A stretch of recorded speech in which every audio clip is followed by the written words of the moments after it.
This episode of the WP Minute is brought to you by Pressable. You know what the best hosting feels like? Nothing.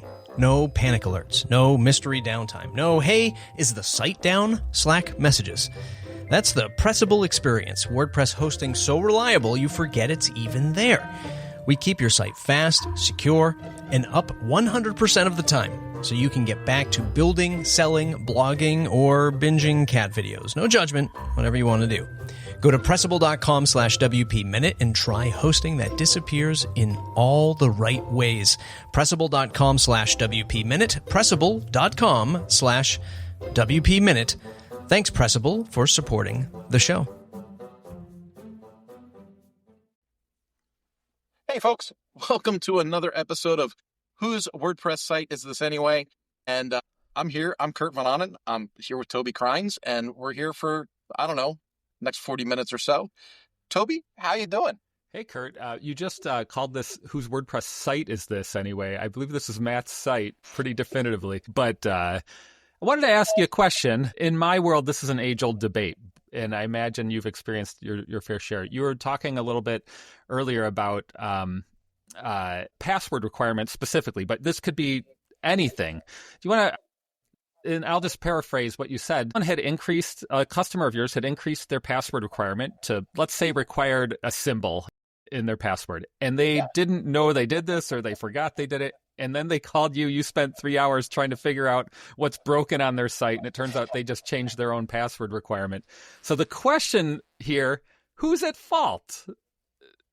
Is it the software developer, the WordPress, for giving them that option? Or you as the developer for giving them that option? Or is it their fault for changing the requirement? People are going to get angry. People are going to get mad when I answer. I think technology generally works. And that's really weird because I'm the guy that said don't use AI to make plugins last week. But short of that, software that is vetted, things that are actively sold, marketed, right? Like established platforms. I think that technology generally works. And I will carry that flag for as long as I possibly can. I think things generally work. Normally, I find it's user error. Like almost all the support tickets that I handle, whether I'm working with WP Tonic, Mañana No Mas, Lifter LMS, all of these different the Marine Retailers Association, all of these different platforms that I work with or work for, we get support tickets, and there'll be some of the craziest things. And unfortunately, it didn't take me 3 hours, by the way. Caveat, it wasn't 3 hours. But I figure in good faith, I need to duplicate what this person's complaining about. Maybe there is something crazy. Maybe there is something wonky. Maybe something is nuts. But you know what? The only thing that usually ends up being nuts is the client. Usually there's some kind of user error. They clicked the wrong setting. They clicked the wrong thing. They had an expectation that it was going to be automatic when it's not. There's usually some kind of customer education that's on the back end of the support ticket, not a change to the software. So I actually think the opposite. I think the burden of making things easy lies with the software designer and the developer. Here's an example. Today I'm trying to grant access. So I use Harvest for invoicing. It's like just one of millions of invoicing softwares. And I granted access to one of my employees. I wanted her to see all the invoices that our company sent out. Now, Harvest doesn't allow me to do that, apparently. They let you see invoices if it's like under like a certain weird scenario that we don't use. And so I'm reading their documentation going, this says we should be able to see it. I contacted their support and like their response was like, yeah, they can see it, but not in your case. I'm like, so like, now, I could be, this is user error. I misunderstood the design of the software or something, but I'm like, this is, first of all, why can't a user see the invoice? It doesn't make any sense. But also, like, clearly, like, they've confused the matter in their documentation and in my head, confused it just like with the words they're using. And I think that falls on them. So I have a SaaS platform that I run my business off of, and I'll be the first to side with you. I have had some frustrating moments where I was like, so-and-so is a lead, so-and-so is a prospect, so-and-so is a client. And then I'm like, okay, well, I want to send so-and-so an invoice because we had a consulting call. You can't find them on the invoicing list because they are still a lead or they're still, and then once you make them a client, you can't unmake them a client. Once they're a client, they're a client.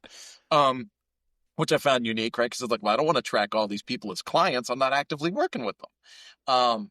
But, and here's where it's a pretty strong but for me. Um, all of their documentation, all of their training, all of their stuff, it states all that. It just doesn't fit my like intuitive nature, But that's where I'm at with like clients. Like, and this is going to sound really, really bad. My daughter, I love her. She's great. She's 20 years old, right? Female, does her thing. She gets a new phone. And then it'll invariably be, this doesn't work. This phone doesn't work. I'm like, did you read the directions? I never read the directions. No one around me reads directions. By the way, it's a great point. Cause like you talk to any cook or baker and you go to them, you say, my cookies turned out flat. They'll be like, did you follow the instructions and the recipe? No, I just kind of eyeballed it. I read the list, mixed it up in a bowl. These cookies suck. That's like the conversation we were having last week when we were saying charging for things versus giving free advice. And then, so for the longest time, people would come into my office, ask me questions. I would answer the questions and I'd try to sell them on something. I'd never hear from them again. And then 9 months later, I'd hear through a third party that somebody got bad advice from me that didn't work. And I was full of nonsense, And I was like, well, that's not a customer. I didn't execute any of those things for them. So they asked me for information, stole my ideas, but they have no idea how to implement anything. And then they failed, right? And it's like, that's my fault? That's not my fault. They're a thief. Well, and what I wonder is like, does that person understand what you're telling me right now? Like if you laid it out, would that person be like, okay, I get it? Or would they be like, no, you're still at fault?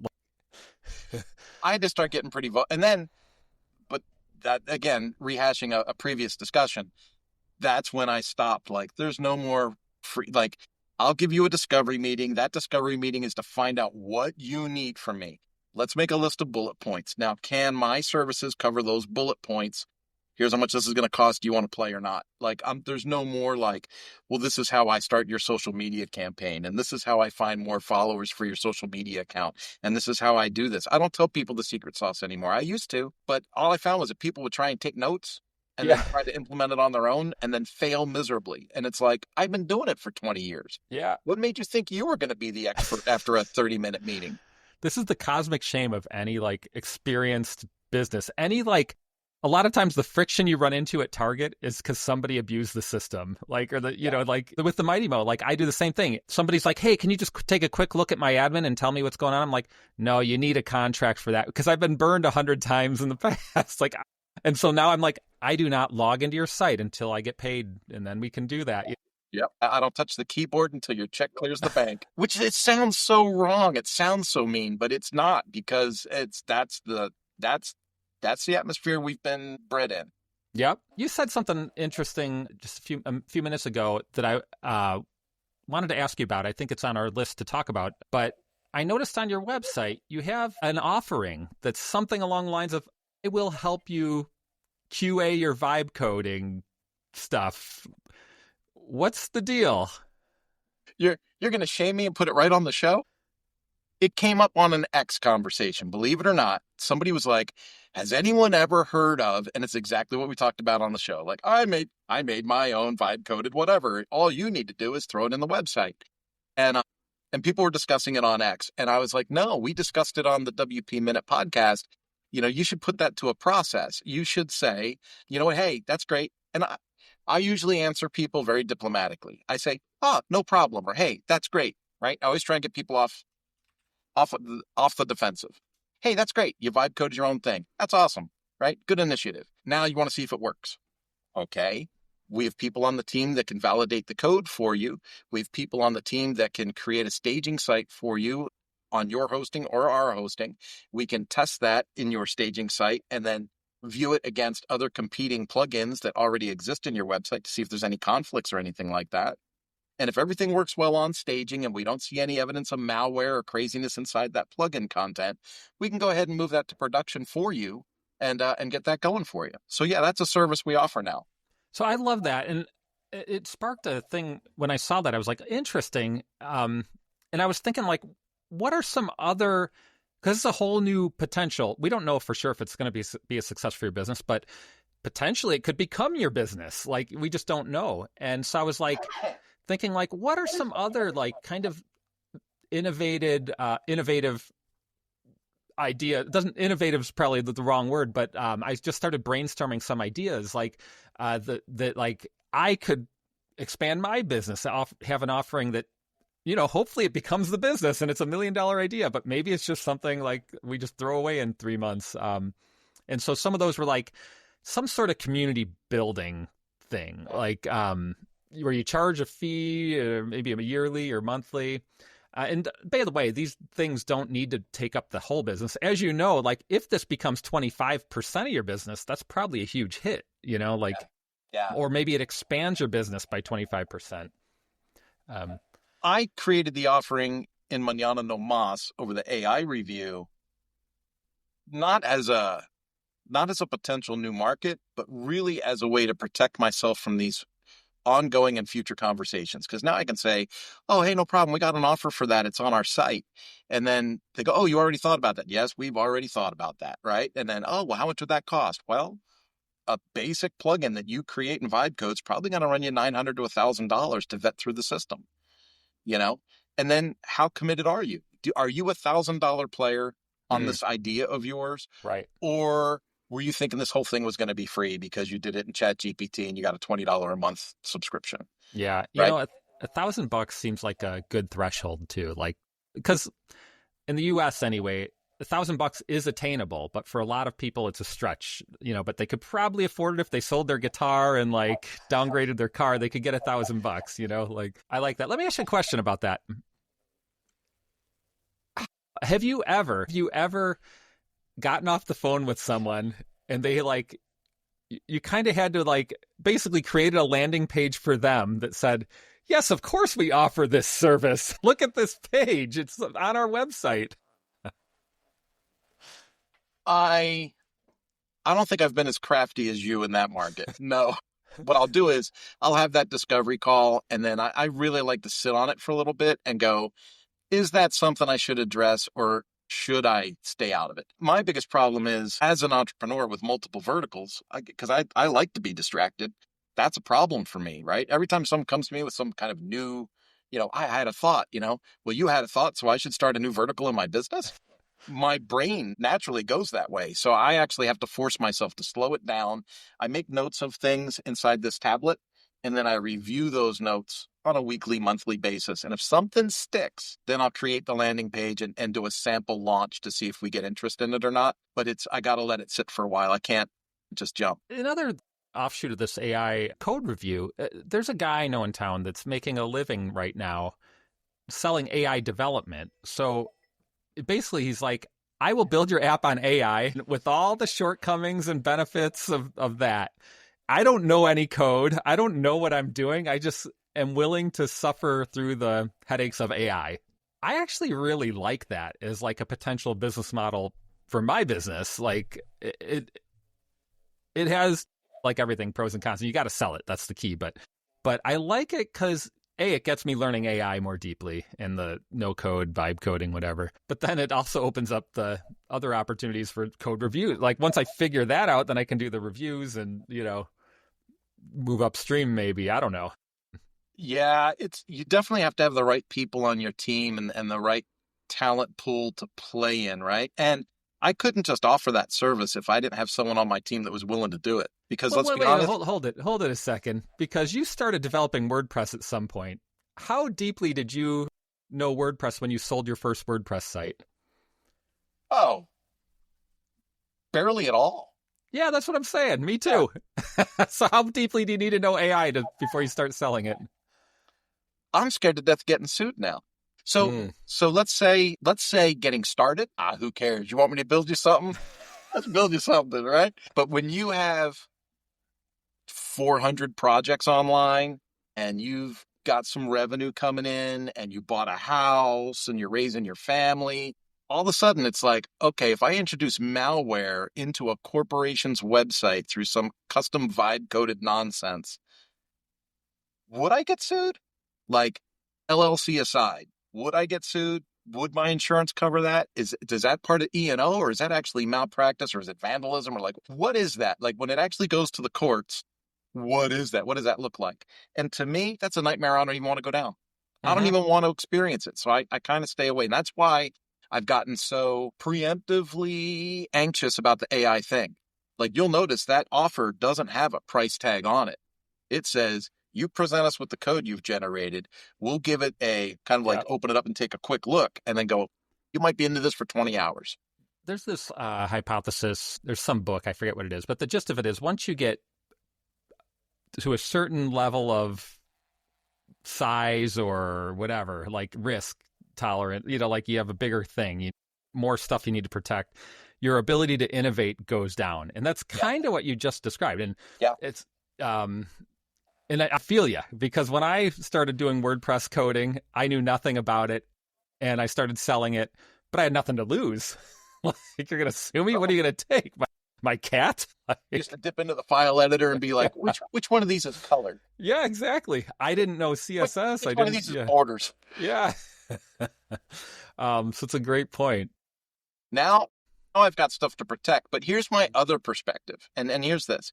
As an agency, now that I've managed to niche down into, like, we focus on e-learning and membership style websites, right? So we have a certain niche that we focus on, and I have really curated, let's say 20 plugins that I am intimate with, I understand, I know the people that made them, I have excellent relationships with support, and I look at it like, I don't have to be everything to everybody in WordPress. I don't have to be on the cutting edge of what's new, because I have so much opportunity with what I've become an expert in, right?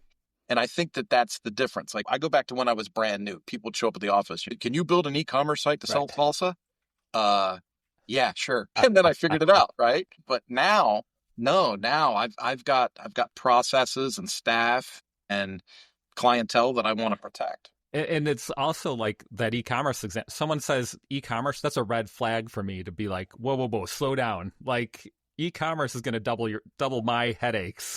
And so that's whereas when I started, sure, e-commerce, I'll figure it out and like deal with those headaches. So, well, and things always change. Like, you've got a note in here that's for the brainstorming side of it. You had mentioned educational community and marketing and SEO and stuff.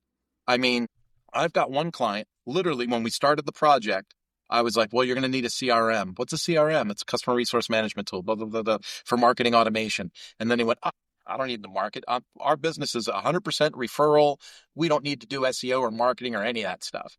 And so we're like, okay, make a note of that. And then, as we do the proposal is more like, we're going to take your content, squeeze it into this format, and then we're going to generate this for you, right? Boom. Well, now we're 9 months into the project and getting questions like, hey, we noticed the page speed on this page was off and the meta tags in the code editor needed to be adjusted, and for SEO here and this over there, and we're going to connect it to Bing and Google Analytics. And I'm like, wait a minute, hold the presses. This website wasn't built with any of this in mind. This website was built for 100% referral business. Right. No marketing, no SEO, there's nothing in here for this. And you said it was 9 months from start to that point? Did I hear you right? Yeah, but over that 9 months, a lot of things had tweaked and morphed, and it's for a company, right? So they've had staff changes and different people in charge of the project, and you can see it morph, and you're like, the person that made the purchase is now not the person making the approval when it's done. And you're going through that. Wouldn't it be nice if there was some clause in our contracts that said, if the person that hired me leaves, this contract is void, and you lose your money? Yeah. No, it's pretty crazy. Because that happens, you get someone new in. The new people always have great ideas, and you know what? They have nothing to lose by throwing you under the bus. So they'll like, I've been in situations where like, do this, do that, do that. I'm like, what? That's not, because you're not their guy. You're that old person that they fired. That guy sucked. Yeah. You say that's not within the scope of the original contract, and then they turn around and go, I don't know why we even hired this guy. He wants the work I need done. Yeah. And you're like, well, you didn't pay for it. It's not. We can do anything you want if you want to pay for it. Yep. So I had to change the subject here. Question. Have you thought about how much you would need to sell your business today? And I don't need necessarily a number, but how do you go about thinking about that? This is interesting because this has come up a few times. I've had a couple people approach me making an assumption that my business is much larger than it is. Sometimes I think I'm a little bit gifted like Ducati, the motorcycle company. People think Ducati's huge. And when I got my job at Ducati, there were 30 people that ran the office. Mm-hmm. So I think Mañana No Mas is a little bit like that. I think people do a Google search and they see all the content and they go, oh, this must be a big company. And we're not. We're not a big company. So we've had some offers and people want to entertain. I go, what would that look like? How would I sell that? And then if you listen to the guy that wrote the book, The SaaS Playback, he does the SaaS Playbook. I have it. I might have to. Why can't I remember his name? It's right on the tip of my tongue. I'll Google it while you talk. He has an organization called Microconf. Okay. And Rob Walling? Is that right? Yeah, Rob Walling. That's right. it. Rob Walling. He's kind of a genius in the space. And it's mostly SaaS oriented, right? But he helps people evaluate their SaaS platforms so that they can sell. So it's generally, what is the potential of income over 3 years, or the potential of income over 5 years? And then that's the valuation of the company. And then you kind of negotiate off of that valuation percentage, right? And so when I look at that, I go, would I want to sell Mañana No Mas for X? And I got to tell you, being in as long as I've been in, sometimes you think, yeah, that'd be cool, get some freedom, get the heck out of this thing. But the other side of me is like, I've done all this work and I finally feel like we're seeing light at the end of the tunnel where it's beginning to get an energy of its own and I'm not responsible for everything, right? And I'm like, you know what? If I can hold off for another 5 to 8 years, this thing has the potential to grow. And so, yeah, I'm not really looking to sell right now, but looking at the formula to figure out what the value is can get depressing. Yeah. And then you go, so I had a friend, someone been approached a couple times to buy other people's hosting businesses. And these were legit people I know. So they were like legitimately, but the amounts they were doing that calculation. And I'm like, that doesn't make sense to me. Like what I'm looking at is profit because I'm not going to turn around and sell it. I'm looking at like, rather than the top line, how much revenue, I want to know how much profit you're making. And maybe I would do X that like and make that back over what's 3 my years. net? Yeah. Which is like, what do you call it? A square root less than whatever the amount would be. It's very difficult. And there's a bunch of other calculations, like the bigger something gets, right? So 80% of the income for a company is generally created by the square root of the number of employees. Okay. And that's kind of damning, right? So if I have 100 employees, 10 of them create 80% of our revenue.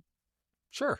Right? I can see that. And so you think to yourself, as I begin to grow and scale and add members to my team, how do I avoid that square root thing? Like I have to vet everybody that much harder, right? And then I have to think the bigger it gets, to your point, the revenue might increase, but that percentage of profit is not going to increase. Mm-hmm. And so that becomes the next target, right? So what do we do for efficiencies and profit margins and things like that? Yeah. And if I were buying a company too, I would look at my own sales strengths and like, so let's say I have a top-notch sales capability or I see a clear path to sell a ton more. Let's say it's a hosting business and I can find, I'm like, I know I have 10 people that are waiting to buy hosting that, at least I would keep that in mind as I was buying it. Like I've always felt these like calculations. I mean, like anything. Let's think of it. Here's an example. Lakers just sold for $10 billion. In my opinion, now, what do I know? I think it's way undervalued. I think it's worth $40 billion because Twitter was just bought for what, $60 billion or $40 billion or whatever. And I'm thinking $80 billion for the right billionaire. I mean, there's only one Lakers, in the clout. That's like way more clout than a Twitter brings in terms of just like capital in Hollywood. Who's going to be more sought after, the guy who owns the random guy? Let's say it's not Elon Musk. Let's say random guy owns Twitter, for the former CEO of Twitter, or the guy who owns the Lakers, or the woman who owns the Lakers have way more juice. That's why I'm like 10 billion. If I had 50 billion in the bank, I would pay 20 billion. Who cares? Yeah, who cares? So I just think like these valuation things, it's I've always felt like it's a weird thing, I guess, that. Yeah. The SaaS Academy with Dan Martell, and he wrote a really good book, by the way. I really like his Buy Back Your Time book. That was a game changer if anyone wants a good read. But the SaaS Academy does that, right? They work with SaaS developers and then get them to get to evaluation. And so what's your MRR, what's your all that stuff. And I find that personally annoying, but some people are really into that. And then people get into growing and flipping these companies. Mm-hmm. And it becomes like that becomes their actual business model. Right. Grow, flip, grow, flip, grow, flip. Very hard, I think. Very difficult for me to process. I tend to be more of a long form player. Mm-hmm. Taking this a little tangential on the SaaS path, software as a service. I imagine your business purchases monthly and annual subscriptions to one or two SaaS platforms. I was thinking like for this show, this podcast, it might be fun to share some context around that. I don't know if we need to share exact dollars, but like maybe how many tools roughly are you subscribed to? And if you're okay sharing the amount, that's fine too. But I'll just start with my business. I think I did the math this morning. I think we're paying for like, let's say 12 to 15 tools, and it's at least $558 a month. Probably more because I probably forgot about some that I'm paying for, that sort of thing. And so $558 a month, and that doesn't include hosting, doesn't include plugins, like it doesn't include any of that stuff. It's just SaaS tools. So like Gmail would be one, and we have 5 employees using Gmail. There's whatever, $35 a month or whatever that is. And then we use Ahrefs. There's $130 a month. That Basecamp's $100 a month. Those sorts of things. Yeah.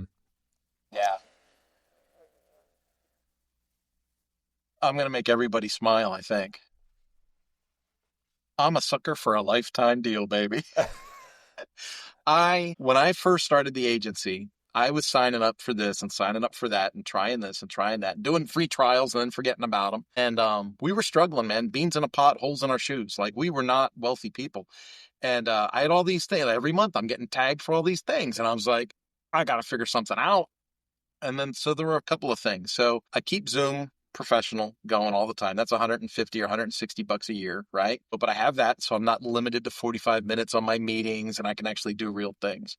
I had StreamYard until they sent me an invoice for $826 for the year. And I said, I don't think I've gotten $826 worth of leads out of StreamYard this year. So I cut that. I keep Descript. Descript lets me record and edit video by using the text editor. So I really like Descript, and I think that's $20 a month. And I signed up to Magi, which gives me access to multiple AI platforms, and that's $20 a month. And then most of my other tools were lifetime deals. Mm-hmm. Like, so for email, and I'm going to make all of the WordPress developers cringe that listen to this, I don't use Google or MX Route or any of that stuff for email. I chose to use a hosting provider that provides email.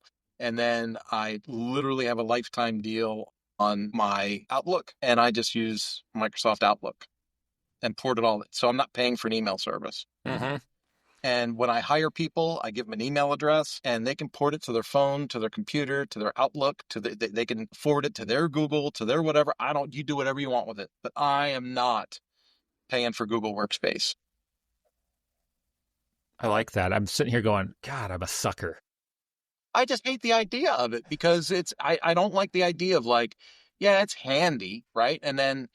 But then every time I sign into these tools for somebody else, because I have to use Google Workspace for this provider, that provider for someone else I work with, every time, install Gemini for this, that, and the other thing. Do this, right. Let AI take over. I'm like, stop with the nonsense. I just want to read my email. Mm-hmm. And so I just manage it all in, like I said, lifetime deals. My SaaS platform that I run my business on is called SweetDash.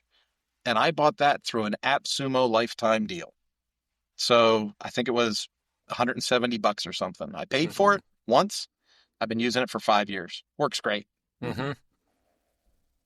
Yeah, I have a few lifetime deals. But I always wonder, like, so here's the question. So I use Gmail, and I'm like, gosh, I would love to not pay the Gmail. Like, it's convenient. there's a lot of convenience there. But, Yeah. 5 people, that ends up, let's say it's 35 a month. Now we're looking at $400 a year times 10 years, whatever, I go, and I could get that basically for free. Like, I know how to achieve that end. And so I just threw away $4,000, which is a pretty darn nice guitar. Well, but it comes down to balance, right? So what is your time worth? Is it convenient? Is it convenient? Do you like the service? And are you more productive with your time other ways, right? Right. There are times I send someone the email credentials to set up, their phone or whatever. They go, well, it's not receiving, it's not sending, it's, and you're like, come on, it's email. Why is this so hard? But then 20 minutes later, it's working, and I didn't pay for premium email service. Right. Yeah. So that's the way I do it. I'm really cheap. I'm really frugal when it comes to certain things, and almost to a fault, because we, again, didn't come from a wealthy background, beans in a pot, holes in our shoes, cars broken down. And I just, in the back of my mind, I'm like, I don't want to lock myself into a walled garden, to steal a phrase from somebody else. I don't want to lock myself into this walled garden where I'm trapped. And even if the revenue is not coming, I have to keep paying for this stuff because it's going to prevent me from keeping the revenue that would be coming. Right. It is a trade-off. And there's some it's kind of the same argument. Like, do you hire an employee or keep doing the contractor thing? Because the employee solves lots of problems for you, the full-time employee. Like, it's a convenience thing, but you're almost surely going to pay way more to maintain an employee. And like Gmail, for me, like, it has lots of advantages, the one you just talked about, but also it has some features that are nice, Google Sheets or whatever. Like, we can share those easily. And I know, like, we could do that other ways. There's plenty of ways to do that. Everybody gets Google Sheets for free. Yeah, that's a good point. Everybody gets Google Sheets for free. But it does make it easier just to have it all one place, and like one button setup. You just set it up once and everyone has everything. But I've bought into the infrastructure, and I'm without, There's one of the contracts that I have has me use their Gmail address. The one thing that's really frustrating is, for security reasons, they turned off a lot of the sharing things in the Google setup. So part of my workflow is I use a Google Calendar. And so Outlook syncs with Google Calendar. My appointment setting software syncs with Google Calendar. And then the other people that I contract with sync to my Google Calendar, right? And so if there's a conflict, people can't schedule, blah, blah, blah. Well, this one provider won't give access to share the calendar. So every time somebody from that organization goes to schedule a meeting, there's a conflict, and and that's the whole reason Calendly was invented, right? It totally falls apart with this. And again, it goes back to our original subject of today's call. Is that user error? Or is that technology not working? That to me is 100% user error, right? Mm-hmm. You have screwed the pooch on this thing out of your own paranoia, and now the rest of us are paying the price for this. Yeah, and it's interesting. I just upgraded my Calendly. First, so Google has Calendly built into it, like their version of Calendly, but you pay per seat, and there's no way to buy it just for me. I have to buy it for my whole team. And so, like, I would be paying, so, I did a just quick cost analysis. That's easy. Like, I'm like, pay Calendly $15 or like $300 a month more to Google for this feature, I canceled Calendly because SweetDash has an appointment setting tool in it. There you go. So it took me like 3 hours to learn it and figure it out and build it, right? But once I built it, I don't pay for Calendly anymore. Mm-hmm. That's a good point. And like, that would be, thinking of SaaS products, that would be, if I could find an alternative, maybe a WordPress-based alternative. I know there are plugins that do something like that. Fluent Booking's amazing. Fluent Booking, there it is. We'll give that Fluent Booking's really good. And you can pre-charge people for appointments. So if you're going to do a consulting thing, you say, it'll be an hour consult, book here. When they go to book it, it'll say $150. Mm-hmm. Do you want to have the meeting or not? Yeah. $150. That's a great point. Let's talk about that for a second. What if hypothetically you had some nominal fee? Let's say it's $5. Oh, you want to talk to me? $5. It's not about the $5. It's about getting out your credit card. Is it worth me taking the effort to get out my credit card, and it's $5? I kind of like it. There are things that I've purposely added friction to because when I had zero friction, I had zero commitment from people. Mm-hmm. Zero commitment. They just want to know what they can get for free out of you, and off they go. And so if you introduce any friction at all to the process, that vets out 50% of the people that you weren't going to do business with anyway. And people will argue with me. They'll say, well, that's not friendly. Or of course, you're not going to get customers that way. You're being obstructive. And it's like, no, you're missing it. They weren't going to be customers anyway. Right. It's like the conversation we had when we said someone cancels the contract and wants their money back. Okay, you're not a customer anymore. Right. You want your money back, but you're not a customer anymore. So interestingly enough, the no-code meetup that I've been going to, I've now gone twice. They charge $10 to show up. Like everyone there paid $10, and there are probably like 20 people there, but trust me, they're not doing it for the money. Like it's this idea, like, how we want a head count. Like that's really what they're after, I think, is like a real head count and like a measurement of the value they're providing. Like, who's really going to show up? I do a WordPress meetup in Hutchinson, Kansas. Hutchinson's a small town, 42,000 people. I think our biggest night had like 8 people at it. I can't tell you how many times I go down to Sand Hills Brewery on a Tuesday and I stand there and go, is anybody here for a meetup?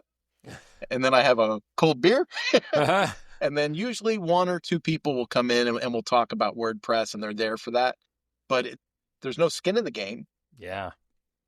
They might RSVP through the meetup page, but it's not like they're going to get fined $15 if they... Right. That's a great point. It's like a fine. Like, oh yeah, come in, great. We'll just fine you that $10. Yeah, I like the idea. It used to be pay and then get, not at a WordPress meetup, but I'm saying different organizations would have like a nominal fee, $5, $10, whatever. And then when you showed up, you got like a ticket that was good for a free beverage or, for the buffet or whatever, right? And I really like that. I like that process because it creates the friction, gets the buy-in, filters out the looky-loos, and you're not there to your point, it's not to make the money. I don't need the $15, but I need to know you're coming. I love that because it could also build goodwill with the place. Oh, yeah, because you're automatically building sales for them. Right. I like that. Speaking of no code, I used ZipWP again. You remember we discussed that in this conversation? I actually used it in a one-on-one. So I sell these one-on-one meetings with clients where they come in and come to my office and we meet for an hour and a half and we build a site. We don't build it in one session, but the first session is we converse a lot and then we start building the homepage. This is the first time I did this. And by the way, I spent 10 minutes prior, like previous week, like when we talked, I just kind of like did it really quick. It took me like 10 minutes and I was like, oh, okay, now I kind of get it. From that learning curve, I took it to this client meeting and I hadn't logged in since. And I did it, and it was awesome. And get this. Yeah, it was awesome. So like, and I kind of, I explained it. I was like, oh yeah, this is a tool we use all the time to help you get a sense for like, so we can get a sense for what designs you like, da-da-da-da. And I think it produced like 40 designs. And I was like, let's select 5 that you really like. And then he selected one. And so like, in that 90 minutes, not only did we talk for an hour about his business so we could figure out some of the content, but like, we now have, at 90 minutes, a working homepage on a WordPress install that's using Astra, because that's what the ZipWP uses. It was eye-opening in the sense, like, so by the way, I've done many of these before, and we get to the same point, whether or not I use ZipWP or not. Like, we would have left here with a website. The difference is, I didn't build it. Like, we spent that time I would have spent building it, looking at ZipWP and having more options. Exactly. And it was a better experience for me, I think. So, newsflash for everybody listening, I cheat too. And I did a 2-hour Zoom session with a local customer last Friday night. Same thing. This is a customer who, believe it or not, is a custom software developer, not in the WordPress space, but somewhere else. Like, used to live in India and run a team of people and all that. And so he lives here in town. And he has been doinking around on Squarespace for like 8 months trying to complete a website. And he's just frustrated, right? Because it's like, whether it's Wix, Squarespace, Webflow, WordPress, there's a learning curve. And if you are running another business and you're distracted by life and being married and all those things, when do you get to learn and finish this thing? And he wanted something presentable. And I said, hey, dude, not for nothing, no commitment. We're friends. Let's do this. I'll set you up a staging site, set you up a dev site in my server. We'll put a fresh WordPress install in there. We'll jump on Zoom, and I'll just run you through this platform that'll build you a working sample site that you can play with. And he's like, well, that'd be interesting. So we did that. 2 hours. And to your point, we had a working website on a development URL that's easy to put his URL on, right? Redirect or whatever you want to call it, but not like a startup, not like a starter template. A starter template is someone else's content. This is his content, his words. So give me a description of your business, and you can have up to 3,000 letters or something in that box. Mm-hmm. So we put in a good description of his business, and this thing just threw the headlines and the stuff out there. We picked a bunch of pictures that were relevant. We picked the format that he liked. And yeah, it took about 2 hours to roll through it. But when we were done, it was like, oh, I got to tweak this paragraph and change this heading, and I'm going to put my picture in place of this picture. Mm-hmm. And it's ready to go. He's thrilled. He couldn't be happier. Yep. And if you think about that model, and I told you before, we have a model for this. I have no problem doing it in front of the customer, with the customer. I think the way that you described it is the way to go, because I have a very budget-oriented platform for these people, right? This is the setup fee. It covers the training time with me on Zoom. It develops your preliminary content, and then I'll give you another half hour or 90 minutes. That's a big span, right? But a half hour to 90 minutes of additional training on how to make changes on your own. It's a DIY platform. Good to go. And if we go through all that and they say, I'm still not really comfortable, or I wish, well, that's when I just upsell and say, we have services available. You don't have to do this yourself. I'm trying to make it easy and show you a DIY perspective, but we're a full service agency and we can do all this stuff for you. But then we're going to do a needs assessment and actually give you a proposal and a contract. Mm-hmm. Yeah. So I like, this brings us to that thing. Like, AI is going to change the way we do work in the next year. It's already changing it. I think we should all be very afraid and not be afraid. Like afraid in the sense if you're not using AI, you're probably losing some efficiencies that you could otherwise have. But I don't know. The thing about the no code meetup, we've talked about this before. These are people who are building businesses on apps they built with no code. No code. And I also think we should all be very afraid of them in that. Those are the people that are, if you're in the app building game, generally, and we kind of are, you might be more than me, with WordPress, using it as more of a business tool rather than a marketing tool. There's real stuff happening in AI with people who know nothing about code. Yeah. But so to your point, though, we should be afraid, but also excited. I'm cautious with people that don't know what they're doing, trying to think they're experts. That really, because to your point, how much did you know about WordPress when you got started? I said, well, barely anything. But I told my clients I barely knew anything. I'm going to figure this out as we go. I'm going to learn with your project. That's why it's priced the way it is, and there was always a sense of transparency about what was happening and what was going on. I don't get that sense with AI. People are playing in AI with this unbound confidence. Yeah. And it's telling them they're geniuses the whole way. And there's so many people that don't use AI. Like you and I, we have these conversations, and we have conversations with our circles, and everybody's talking about AI. But on a wholesale basis, the population is not interacting with AI. Right. And so when some no-code specialist says, well, I created an application with AI yesterday and I put it in 6 phones and it works great. Yeah. The average person's like, that guy's a genius. Right. And you and I are like, that dude's dangerous. Well, part of it is the AI is literally telling him he's super smart. You're so smart. Thank you for saying that. It's literally saying thank you for doing that. Oh, you're right. It's just like smelling the farts. You're a genius. That's true, man. I struggle with some of it. There's the AI that's the tools, right? Like what you just talked about. We just talked about, okay, we're going to use ZipWP, blah, blah, blah, blah, blah, right? And then there's the AI for people that know how to code, right? So it helps them speed up. Instead of writing 400 lines of code, this thing injects things in packets, right? I'm totally down for that. That makes sense. If I were a coder and I could type in 3 digits and 400 lines fill in that I would have normally had to type out, I'm thrilled. Like, I'm absolutely thrilled. But when someone has no idea what they're doing and they say, I've got this idea, could you help me flesh out this idea, chat? And then it works this thing out and says, here, this should be easy. Give this to your developer to put in your website. That's lunacy. So here's something you and I both admitted publicly here today, that when we started, we knew very little about what we were selling. Yeah. How many agencies exist today that are semi-successful but don't know anything about how the internet works? You already know I have a pretty strong opinion about this. I think you have set me up to be incendiary. I think it's a rather high percentage that really don't like they might think they have a firm understanding of, maybe I'm a businessman or whatever, but I don't think they really understand what they're working with. I do so many lives and masterminds and people I talk to on podcasts, and sometimes like the off-camera conversations, sometimes I find them really enlightening because we make these assumptions like these people are geniuses. These people are very well-rounded. These people are, on top of their game. And then when you talk to them, they're like, I wasn't really sure where that checkbox was or something. Like, what? This is your product.